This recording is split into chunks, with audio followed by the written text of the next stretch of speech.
Epione pain management and regenerative centre. ఇక మీ నొప్పులు శాశ్వతం కావు. టీడీపీ అభ్యర్థిగా ఎంఎస్ రాజుని ధృవీకరించారు, బీఫామ్ కూడా అందుకున్నారు. సార్ ఫస్ట్ ఆఫ్ ఆల్ మీ కంగ్రాచులేషన్స్. అనూహ్య పరిణామాల మధ్య మీకు మడకశిర సీటు లభించింది, ఎలా ఉంది? మొదట్లో చంద్రబాబు నాయుడు గారు 2 నియోజకవర్గాల్లో ఏదో ఒకటి చేస్తానని చెప్పడం జరిగింది. తర్వాత బాపట్లకి పరిశీలించడం జరిగింది. అన్ని రకాలుగా ఆలోచించి ఈరోజు మడకశిర బీఫామ్ని నాకు ఇవ్వడం జరిగింది. కష్టపడ్డ వాళ్ళకి న్యాయం జరుగుతుందనడానికి నేను ఒక నిదర్శనం. పేద కుటుంబం నుంచి ఒక దళితుడిగా, దళిత నాయకుడిగా, దళిత కార్యకర్తగా పార్టీ కోసం పనిచేసినందుకు గుర్తించి నాకు మడకశిర నియోజకవర్గం ఇవ్వడం జరిగింది. చాలా సంతోషంగా. అంటే ఆఖరి నిమిషంలో మీకు ఇప్పుడు సీట్ ఇచ్చారు. అక్కడ అనిల్ కుమార్కి ఆల్రెడీ ఇంతకుముందు సీట్ అనౌన్స్ చేశారు. ఆయన అసంతృప్తి బయటపెట్టే అవకాశం ఉందా? ఆయన ఏ విధంగా కలుపుని ముందుకు వెళ్తున్నారు? మడకశిర నియోజకవర్గంలో సమిష్టి నాయకత్వంలో అందరి సహకారంతో అందరినీ కలుపుకొని అందరి నాయకత్వంలో పనిచేస్తాం.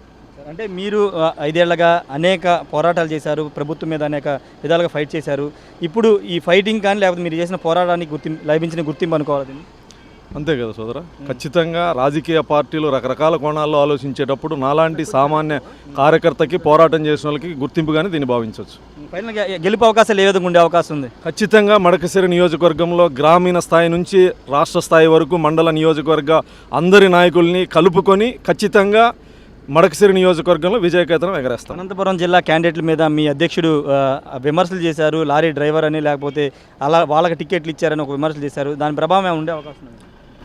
మా సార్ మాట్లాడినట్లు నేను చూడలేదు సోదరు, ఎక్కడ చూడలేదు. నేను చూడలేదు. వైసీపీ క్యాండిడేట్ల గురించి, వైసీపీ వాళ్ళ గురించి పెద్ద పట్టించుకోను, తెలియదు నాకు.